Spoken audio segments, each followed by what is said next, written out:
only reason that you don't have what you want, that you're not making the money that you want, that you don't have the job that you want, is because you haven't committed to yourself that that's what you want and that you're willing to do what it takes to go get it. It's like, go get it. That's what I tell myself every day. There's a difference between a dream chaser and a dream catcher. Thanks all for tuning in to Dreamcatchers, where we make things happen. Dreamcatchers was formally launched to unlock the hidden potential in successful, self-motivated individuals who desire to take their life's work to the next level but need support to evolve. We are a collective group of professionals with various backgrounds that use our talents to assist those individuals in realizing their wildest dreams by providing education, inspiration, and direction. This podcast is where we share the lessons we've learned along the way to catching our dreams and give you some context around the how and the why to each approach to put you further ahead on the journey to catching your dream. Are you ready? Hey, everybody, and welcome to the Dreamcatchers podcast. I'm your host, Jerome, the Chief Inspiration Officer here at Dreamcatchers. And I don't know where I found her. Maybe it was LinkedIn. Maybe it was on the interwebs. I have no idea. But I've got Gerrie Dozier in with me today. She's down in Atlanta, and she's bringing this crazy message. I'll never forget. I went to the mailbox one day. I pulled out a magazine, and it was her smiling face on the cover. And I was like, wait, when did all this happen? And so I reached out. She ignored me. She was so big time. I couldn't even get in with her. But somehow I've been able to work my way back into her graces. Gerrie, how are you? I'm doing great. How are you? Better now that I'm with you. So, who is Gerrie and why is she on a magazine cover? Let's start there, and then we'll move around this thing a little bit. Yes. That magazine cover, it really set my career on a different trajectory. And so that's definitely a great place to start. Gerrie is a nerd, pretty techie. I studied engineering and I started my career working various different jobs, doing different things. And I just really couldn't find my it thing. I was kind of like, why am I here? What am I doing? That's kind of where it started. And I went to get an MBA because I was thinking maybe engineering isn't even my thing at all. Like, let's start over. I love business. Maybe I want to go into marketing. Like, maybe I want to do something completely different. And so I go get an MBA and I start looking for jobs, and it's hard. I'm hit with all kind of roadblocks because I was trying to go into marketing. And I talked to an alumnus I went to University of Maryland. I talked to an alumnus and she's like, if you want to go into marketing, they're going to want you to start at the bottom. Like, you're going to have to start over again. You know, by this point, I already had, I don't know, maybe 7 or 8 years of engineering experience, maybe a little bit more. And I just wasn't willing to take the salary hit. You know, I just couldn't start over. So I'm like, let me reevaluate. What am I really going to do? I just, spent over $100,000 on this degree. Like, what am I going to do with it? And, that alumnus, she was like, you have to figure out how to use your engineering background and make it work for you. So I just started applying for engineering jobs, and I sent a cold LinkedIn message to a recruiter at Tesla. At the time I was living in DC, but I was kind of looking all over the country for jobs because I was like, I got to make a huge jump in salary. Like, I got to make this thing work. And so I sent a cold message to a recruiter at Tesla, and that was it. She responded within the hour, like, where's your resume? Let's get on the phone. And then, within a couple of months, I moved out to California. I was working at Tesla as an engineer, and it just took off from there. Okay. I know, I said a lot. You said a there. lot, and I'm trying to figure out all the stuff, right? Because you literally skipped everything. Like, where are you from? And how do you get to engineering? And then where does this, like, I'm not an engineer. You say I'm a nerd, but in the same breath, you're saying, hey, I'm not your typical engineer, Mhm. because I don't know a single engineer who wants to go get a marketing degree. And so you're having a different conversation. So, like, what led you to the place where maybe you wanted to attend this illustrious university that we went to, and then you go into industry and you start questioning whether or not that degree and the career path you chose was the right one? So, my dad, he was an electrician. He worked for the city of Cincinnati.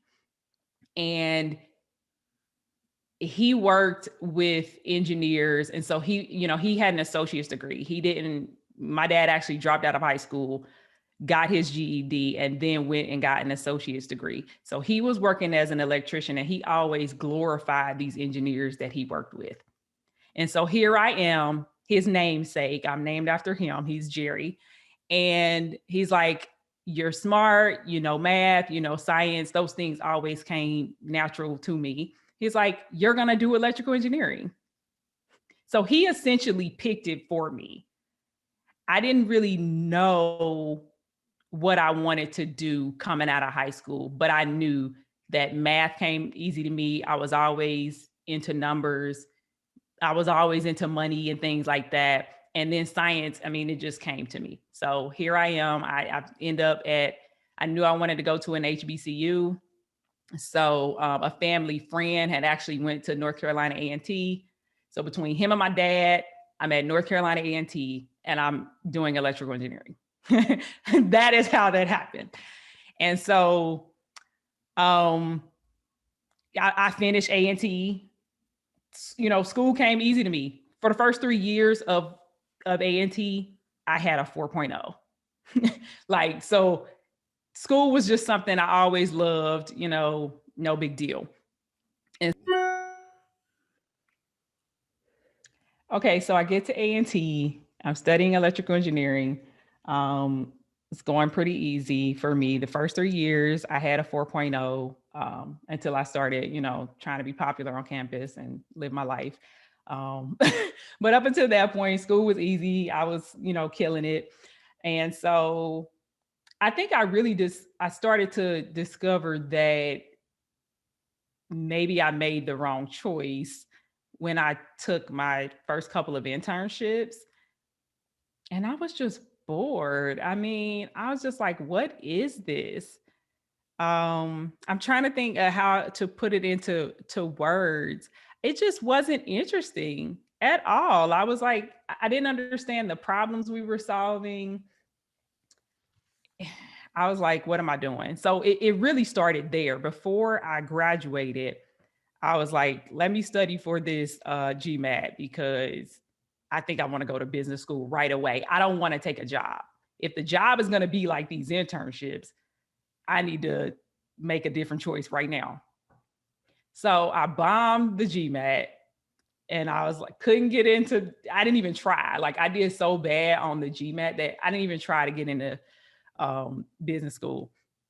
So I took a job, and I probably just worked for, you know, 6 or 7 years, just just bored, no direction. I think one of the things that didn't help was that I was always the only woman. I was usually the only Black person at all of my jobs and all of my opportunities. And I didn't have a connection. I had no connection to what I was doing. I was literally just collecting a check. Collecting a check, but you were doing a good job, right? I mean, it's not like you were just literally showing up and leaving.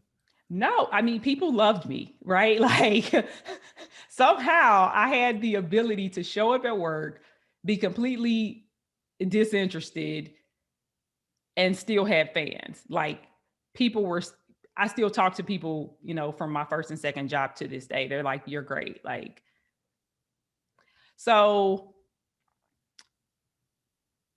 I was just like, I got to do something else. So I continued working those jobs. I ended up going to get the MBA. I finally buckled down, got through the GMAT, and got into University of Maryland. And from there, like I said, I took the role with Tesla. And what's interesting is that I knew I had to make more money. I was making decent money before, before the MBA. And that was kind of like a difference between me and my peers who were taking the MBA with me. They were probably in the 50s, right? They were making like $50,000, $60,000, and I was already almost at 100. Like I was in the 90s. And so, they were getting job opportunities where I was already. And it was just like, no, I don't want those jobs either. So I took the role with Tesla, and immediately there was a $45,000 difference in salary. Whoa. People usually only get that when they leave college. What are you talking about? Did you go into leadership? Like, what happened? How do you transition? I was lucky enough to be going from East Coast to West Coast. That was that played a big role in it, because East Coast, the salaries are lower. West Coast, everything is more expensive.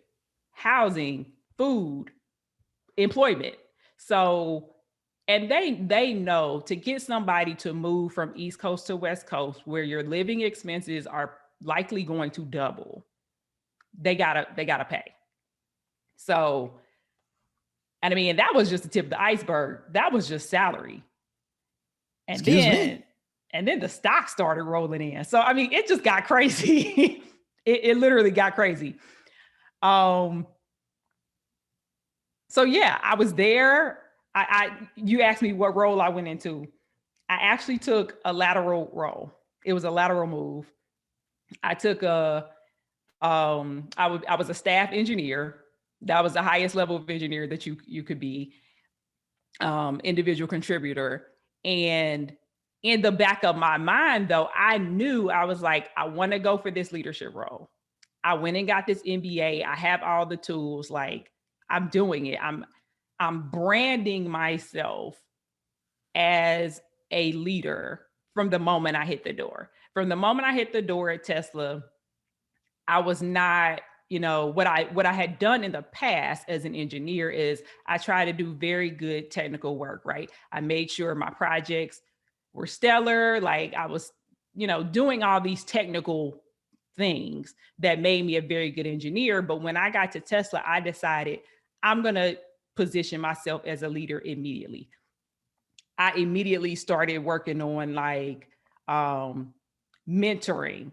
I was a highest level engineer. I immediately started mentoring. I immediately started looking at the big picture and trying to figure out the work that we're doing. How does it add value to the bottom line? What does it mean in the grand scheme of things?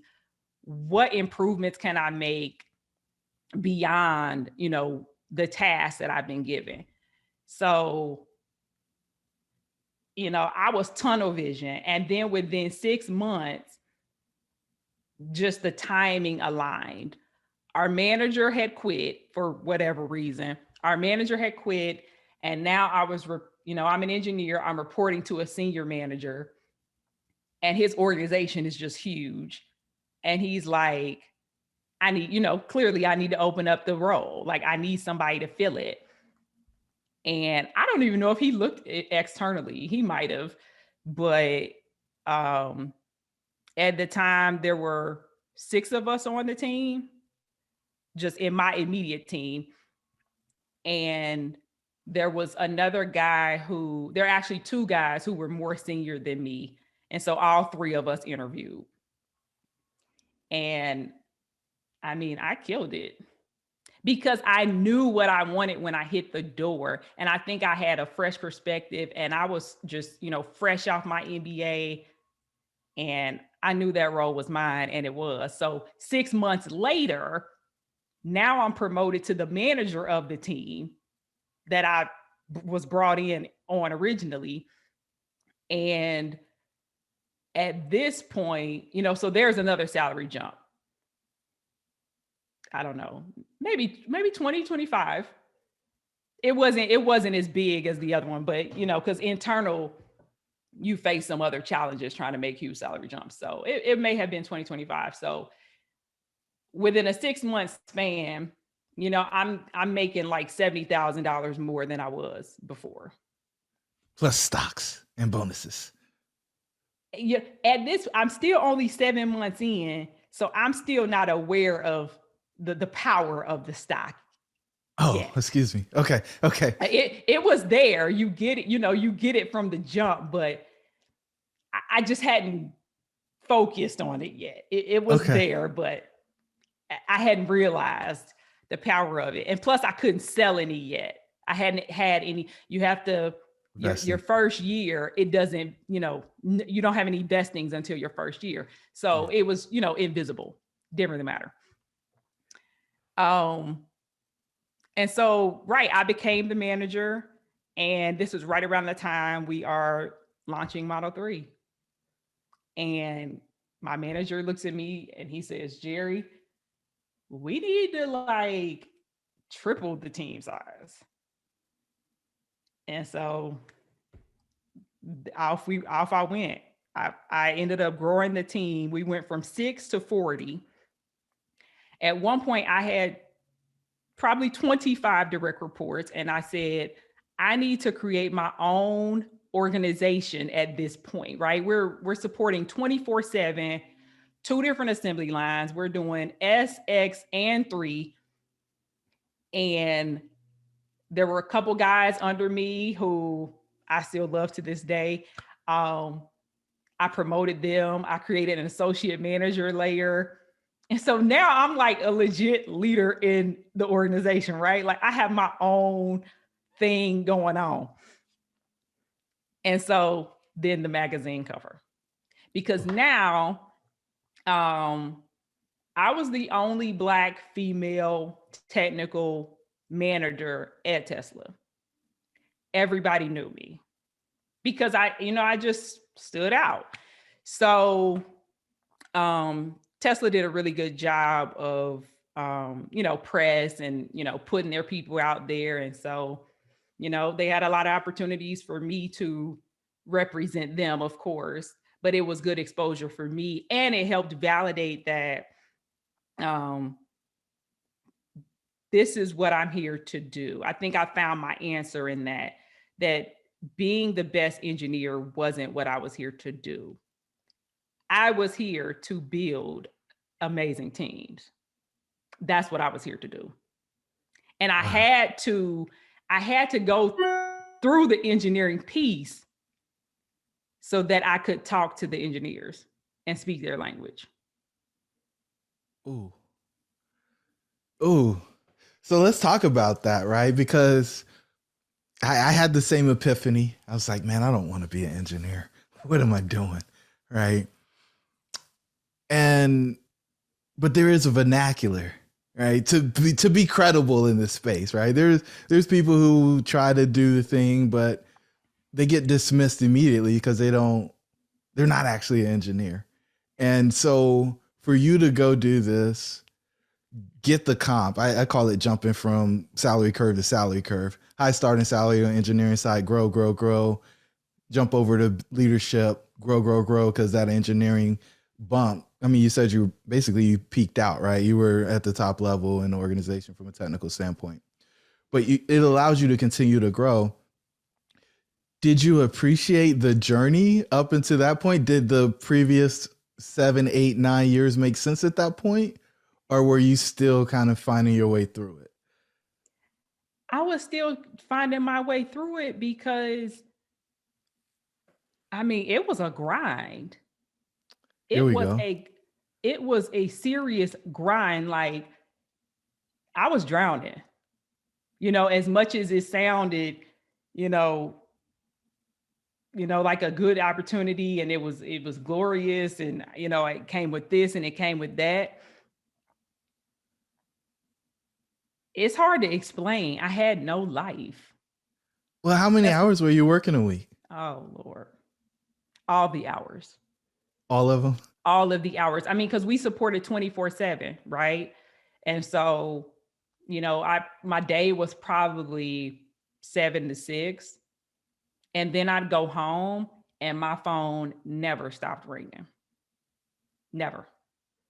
So was there like a rock bottom when you're like, enough? I can't say I had a rock bottom. I mean, that last year was tough. I was there almost 4 years. And that last year, I got pregnant, and I knew that I didn't have the energy. I couldn't continue on.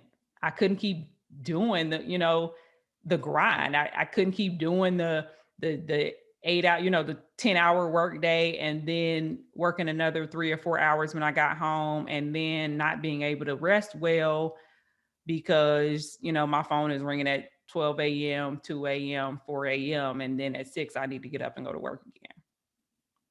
So that was a rock bottom. That was a rock bottom.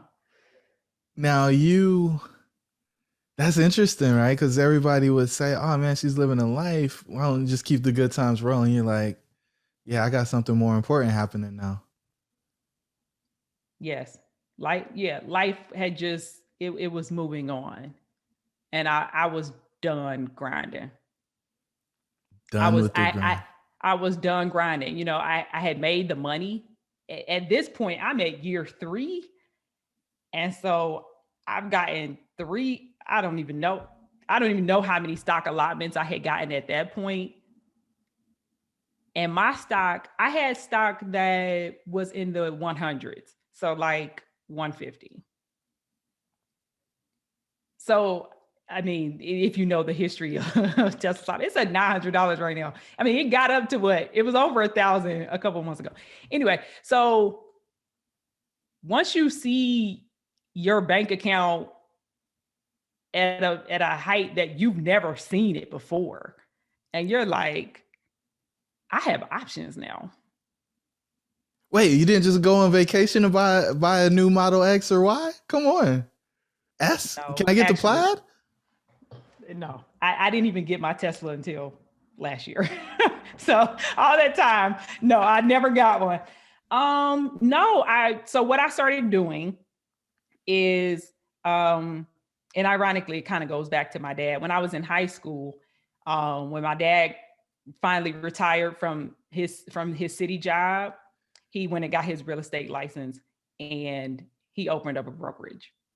So real estate was always playing in the back of my mind. Here we go. She's about to talk that talk, ladies and gentlemen. Here we go. Real estate was always playing in the back of my mind. And one of my very best friends, she stayed home. She went to college in Cincinnati, and she stayed home and started working. And the properties, rental real estate in Cincinnati has always been super, super affordable. So my friend started buying properties for like $30,000. She would move in. She would say it was her primary residence. She'd move in. She'd go on and get another one. So by the time I was working at Tesla, she had 10 plus properties. And she's at the point where she's like, I'm about to quit my job.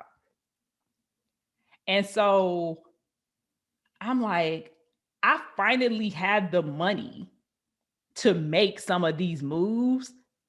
I'm doing it.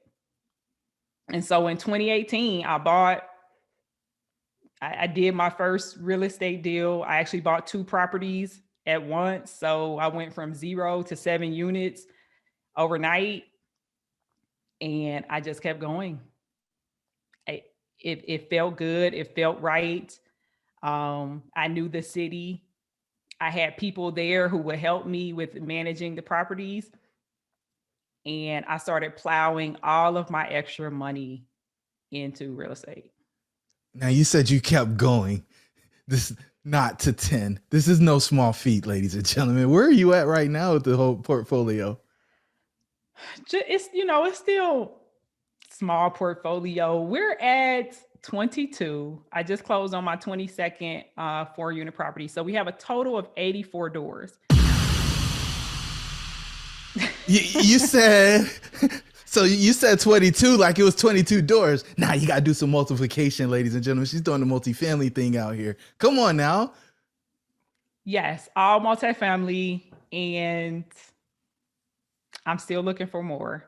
And so that became, I saw how I could, flip the money that I was making in my corporate career, how I could flip it into passive income, something that could help me build long-term wealth so that if essentially I could call the shots. That's what I wanted to do the whole time. I wanted to call my own shots and live how I wanted to live. And I had finally, it's like all the pieces of the journey had finally come together and I had the answers. And it only took me almost 20 years to do it, but totally worth the Overnight journey. success. Overnight success, ladies and gentlemen. That's how you do it. So, all right, you're buying these doors. You got this portfolio. Do you keep working at Tesla? What happens? Like, I mean, your friends quitting with 10, you got 80. Like, what is life like now? I assume your child was born healthy. Like, are you still in Cali? Like, give us the goods. Come on. So no, as I said, I knew there was no way I could do a pregnancy at Tesla. And ironically, many of the women who I knew, I was friends with two other women at Tesla who had become pregnant, and then they left for maternity leave and they never came back. That was the vibe. Like you knew if a woman left Tesla on her maternity leave, she was not coming back. And once I became pregnant, I was like, I know why. Because, and I actually cried when I left Tesla. Like it was a hard decision. My last day, I cried. And not only did I cry, my team cried. Like that was a hard choice. If I could have figured out how to work at Tesla and maintain a personal life, I would have done it. But it didn't work out that way. So I knew I wanted to get back to the East Coast where I had some family and some support.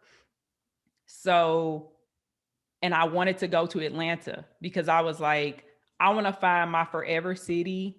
I want to go sit down. What we hadn't said is at this point, I had lived in about 6 different cities. And I'm like, I'm ready to put down roots somewhere. So I took a job with Honeywell. And ironically, they sought me out because they were building a technology product for aerospace. And they said, we want to be the Tesla of aerospace. So they recruited me, moved me to Atlanta. Perfect. And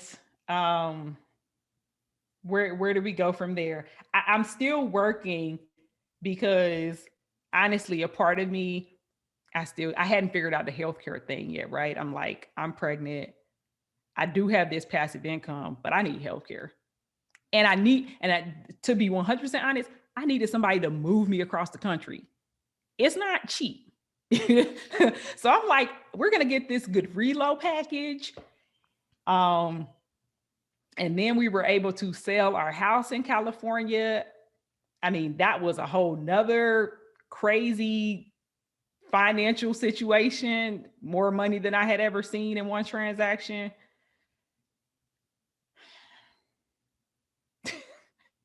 There's so many layers to this story.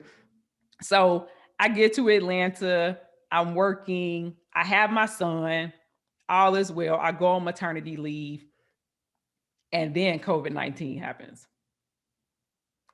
And my whole project is based around the airline industry. So I come back from maternity leave for maybe a month. And then our whole organization gets laid off.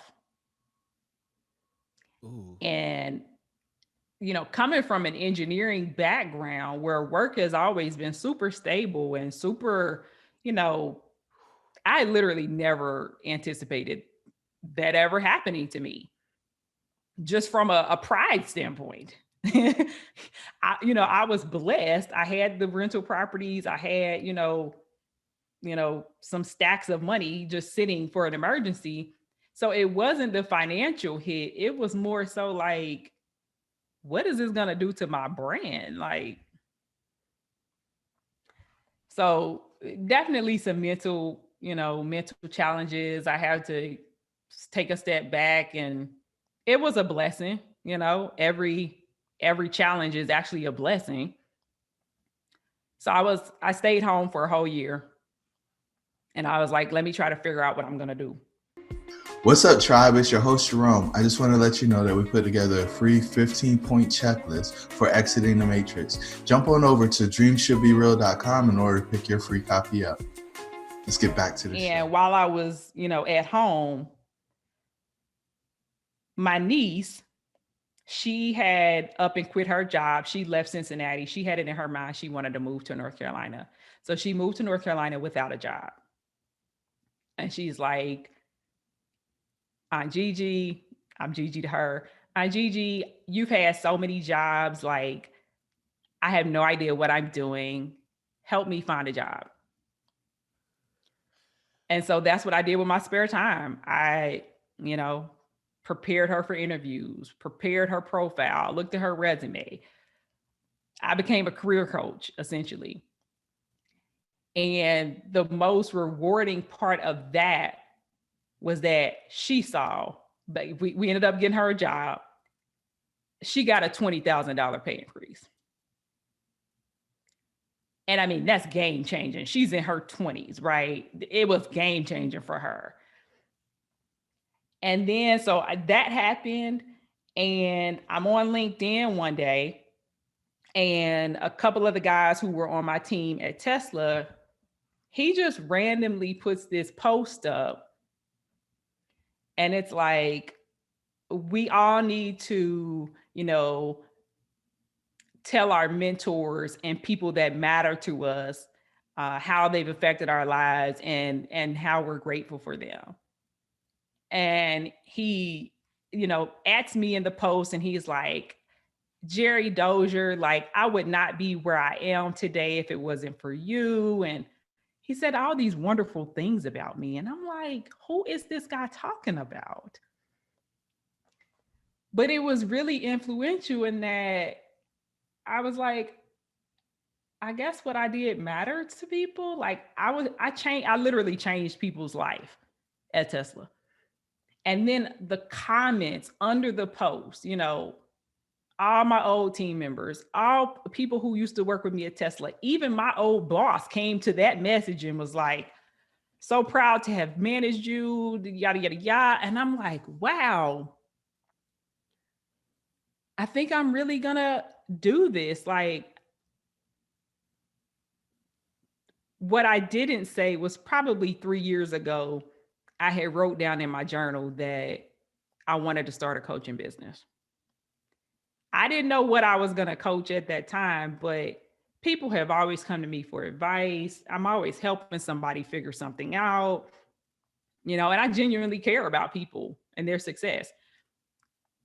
So I was like, this is the year between my old coworker's kind words about, how I changed his life and his mindset and all these different things, and helping my niece find a job, helping her make a game-changing salary increase. I was like, this is it. I've never had a problem finding my own job. At that point, I had 5x. I did the math. I had 5x my salary from when I left North Carolina A&T. I'm like, this is not normal. People are not doing this every day. And I was like, I got to help more people do it. So what is your coaching practice called? So my business is called Build Your Career Brand, because I believe that if you brand yourself appropriately, you can get any job you want. You can ask for any amount of money that you want, and you'll get it. And so what I focus on is helping professionals and leaders in STEM careers get new jobs, land high 5-figure salary increases so that they can ultimately take those salary increases and change their life to actually do something that's going to matter long term. I think a lot of people in STEM careers, you get spoiled with the money, right? It just becomes nothing to you. The kids are coming out of college right now making 100,000. They're completely normalized to it. And what happens is that you start to make your lifestyle match the salary. And you don't realize that, like, you're just tricking off money essentially. You have no worries, no cares. You're living great, but at the end of the year, most people have spent their entire salary. And then some, because they And got credit card debt. Don't leave that out. and then some. And so the only thing that saved me when I was laid off was that I had the passive income rolling in. Let that sink in, ladies and gentlemen. And it's not just a passive income, because you said you had some money in savings. I feel like you had an emergency fund. I did. I had an emergency fund. I had unknowingly prepared for that moment. And I can't say that it was random, because I withstood 2 downturns at Tesla. It was very volatile at that time. You know, it was hit or miss. We didn't know where the company was going. And so there was a point where we had to let some people go from our team. And that was game changing for me. I was like, I will never be in a position where I'm let go and I don't have any other money coming in. And now I'm stuck trying to figure out literally how to put food on the table. That 2009 recession, I looked around and I watched them eliminate a layer of vice presidents at the company I was working at. And I said, you're not in control. It's all an illusion of security. That part, the illusion. I mean, I was in a well sought after company, a crazy role. I had power, I had prestige, I had money. But at that moment, I knew, I was like, I'm not in control here at all. And it can all go away. And I looked around, and for so many of my peers, it did go away. And so that was eye-opening for me. I decided that would never happen to me. That would never happen to my family. I had to put something in place to make sure that I was protected. And now, you know, tech is super sexy. It's the place to be. But we're not exempt. We're not exempt. And I don't want people, engineers and people in tech and project managers who support tech, I don't want them to be looking at the glamorousness of it all, that I'm making this high salary, I work for this great company. It's like, don't forget, you got to have something else going on. And if you're working all of the hours, as you called it, it's really hard to have something else going on. You got to carve out time. I'm an expert at carving out time. Here we go. So you've been out, you took a gap year. I'm gonna call it a gap year. That's a sexy thing like when that. you're wealthy, right? You take the gap year. I don't need to do anything to earn income this year. I'm gonna go do whatever. Some people go travel, some people spend time with their kid, some people do whatever, right? But I need this break. I need this mental break for this transition. I'm sure they called though, because the brand is strong, right? I mean, you're an expert on creating that brand so that you can ask for the money that you want, for the role that you want. Did the phone ring? Did they try to pull you back in? Absolutely. Absolutely. They tried to pull me back in, and they succeeded. They succeeded. I took a job, but I took the job knowing that I still have my real estate business going. I'm still growing that. I'm building my coaching business, and I'm going to work this job for seed money. Period. Ooh, what's a seed money? You talking that talk. You done been out in California. Y'all got fancy. What is seed money? This is like the foundation that my coaching business is built on. And this is why I say you get high 5-figure salary increases to chart your path to financial freedom.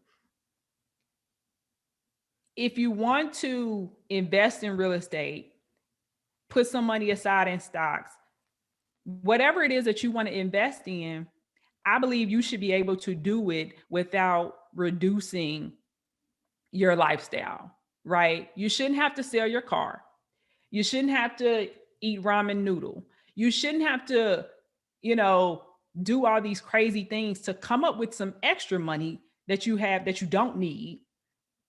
That extra money that you need to make those investments. I think your job should supply that. What are we working for if they're not giving us the extra, right? We have to move beyond just the fulfillment, right? Just enough to put food on my table, enough to put gas in my car. Servicing debt. We just need to service the debt, right? Right. No, I'm talking about service the debt and then give me the extra. Where's the extra? I'm working for extra. Period. Abundance, overflow. Okay. Yeah. Okay. So most people think, oh, well, the 3% is good, or I got a 5% bump. I'm killing it out here. What are you talking about? You talking about you're having a different conversation with folks these days. Yes, I'm working to get people $20,000, $30,000, $40,000, something that's really going to matter. You get a 3% bump at work, you might get $5,000 before taxes. That's not going to help you at all. You're not even going. And the issue, or I guess the most eye-opening piece about it, is that most people don't even run the calculations. They look at it and they say, I went from making 125 to 132. I'm killing it. But at the end of the day, wait, she laughed. She laughed. Did you guys see the snicker? Go ahead. I'm sorry. No disrespect, because that is definitely good money in America today. No, it's good money. But once you have your eyes open to what you're about to go down the path, but once your eyes are open and you see the way that other people see the world, all you can do is shake your head. It's the red pill, blue pill, right? Like once you see the truth of what's actually possible, it's kind of hard to live in that ignorant bliss. I'm still in the thunder, but I agree with you wholeheartedly. Please keep going. So, right, I'm saying even if you get a $6,000 or $7,000, $7,000 is pretty good. You're not going to get $7,000 from anybody unless you get a promotion. So even if you get, let's say, $5,000, which is more like the average, it ends up being about $100 or $150 different every month. And I'm literally spending that on DoorDash, like in one meal. So I'm not gonna hustle for an extra $5,000. I can't do it. It's not worth my time.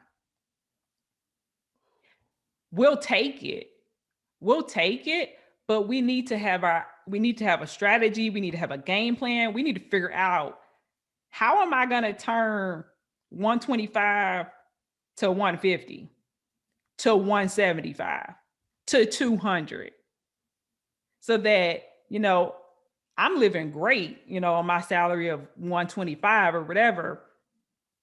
But if I can have an extra $50,000 a year, depending on how you finance things, you can do exactly what I did. You can go from no rental properties to 5 or 6, And now, you look up and you got $2, $3, $4 extra $1,000 coming in. And that's probably your whole check. She's talking that talk, ladies and gentlemen.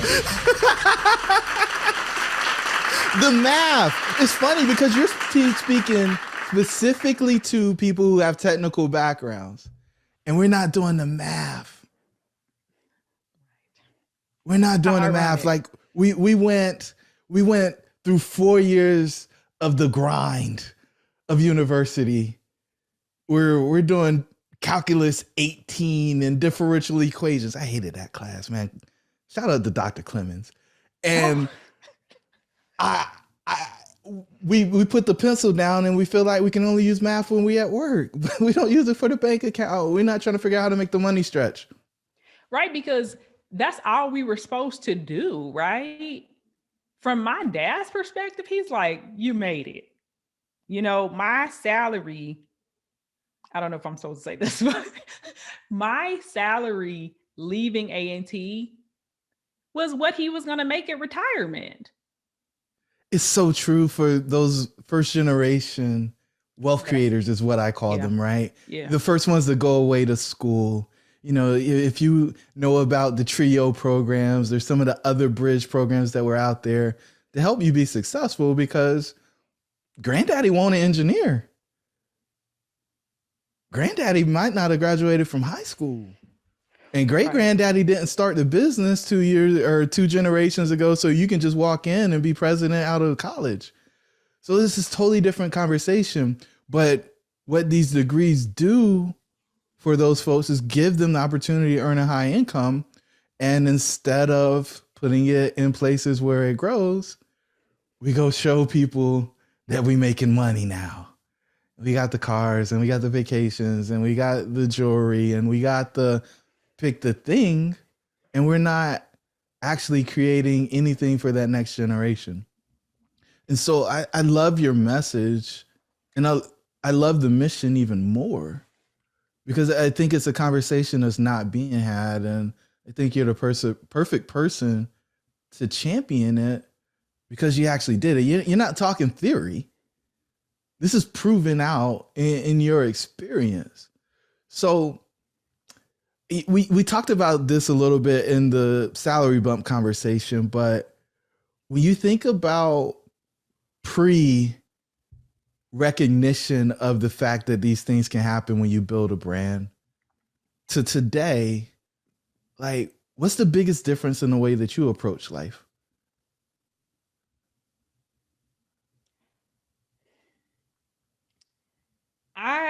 I think the major difference in approach for me is that I approach everything from a proactive approach. Whatever I have decided that I want, I don't need to think about it as what do I need to do for someone else to accept me, for someone else to open the door, for someone else to make this a possibility. It's chart a path to get there, work the path, and don't let anything stop you. That is my perspective on life in general. And what that means is the only reason that you don't have what you want, that you're not making the money that you want, that you don't have the job that you want, is because you haven't committed to yourself that that's what you want and that you're willing to do what it takes to go get it. Y'all better listen. She's calling y'all out. She might be calling me out too. I don't know. I'm listening. Go ahead. Keep going. I'm calling myself out too. It's like, go get it.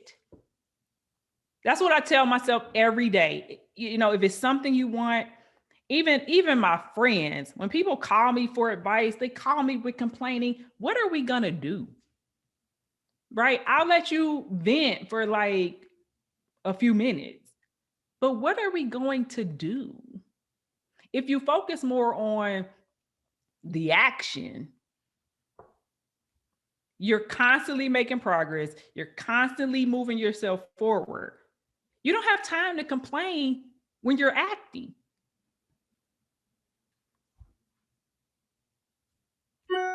You don't have time to complain when you're acting.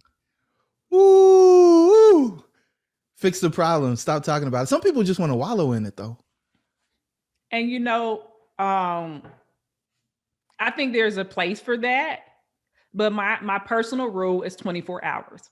You have 24 hours to feel bad about it, to be down on yourself, to sit in the dark room, covers over your head, whatever it is you want to do. You got 24 hours. The next day, we're hitting the ground.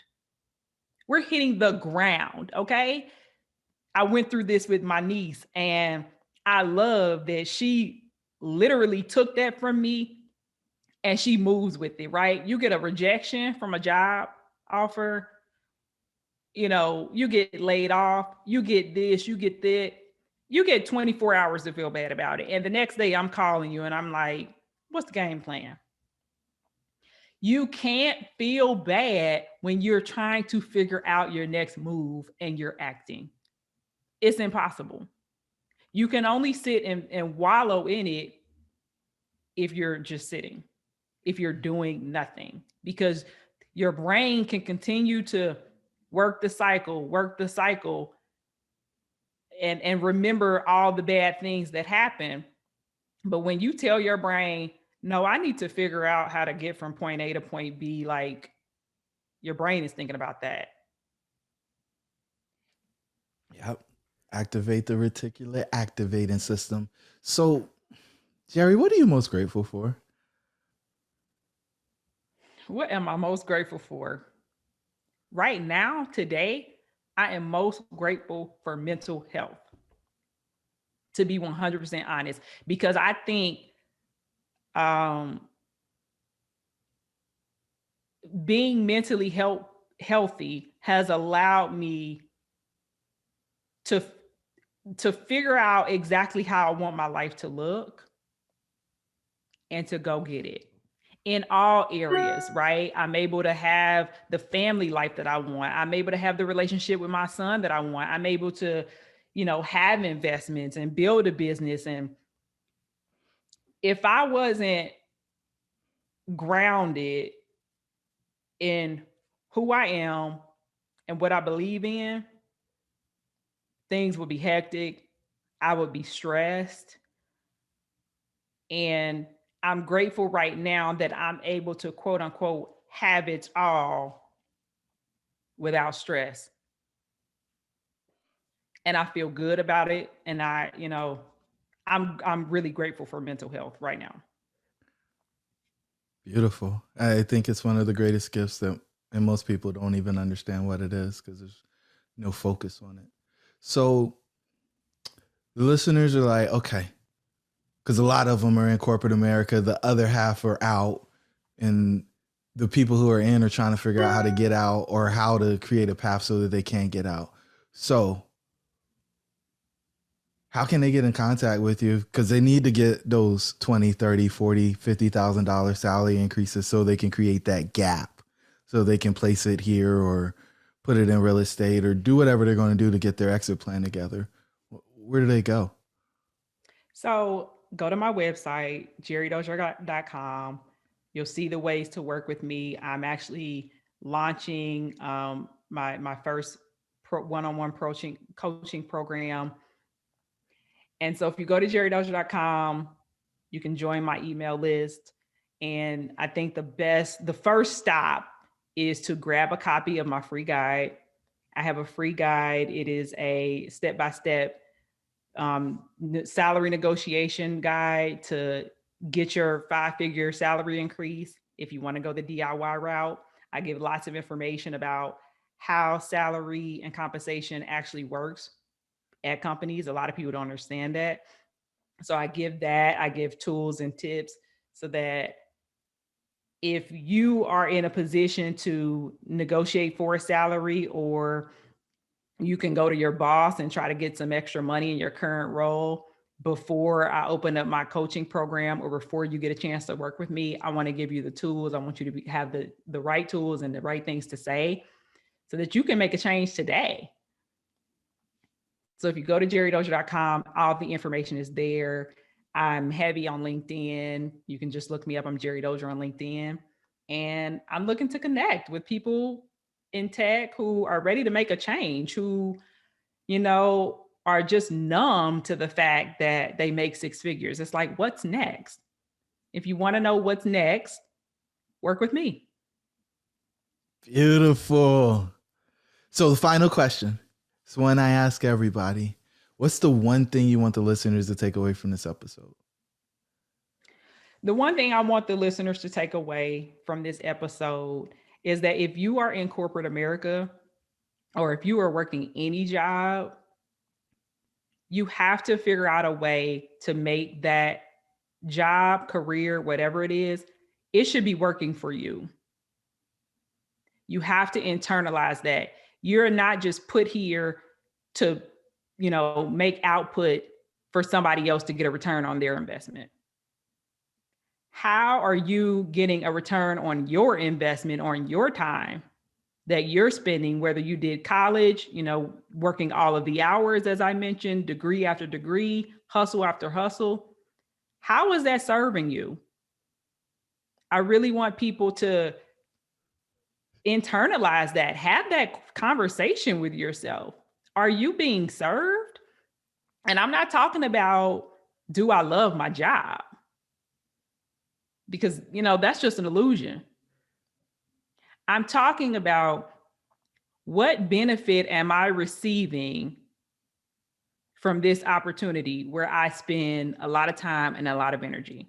You got to have an answer. If you don't have an answer, you got to spend some time figuring it out, or work with me and we'll go figure out how to make your next role serve you. Ladies and gentlemen, Gerrie Dozier, your dreams should be real. We'll talk soon. Thank you for joining the tribe today. We would love to hear from you. Please don't forget to rate, like, and share. Perhaps someone you know could benefit from what we've discussed. Until the next time, remember that your dreams should be real.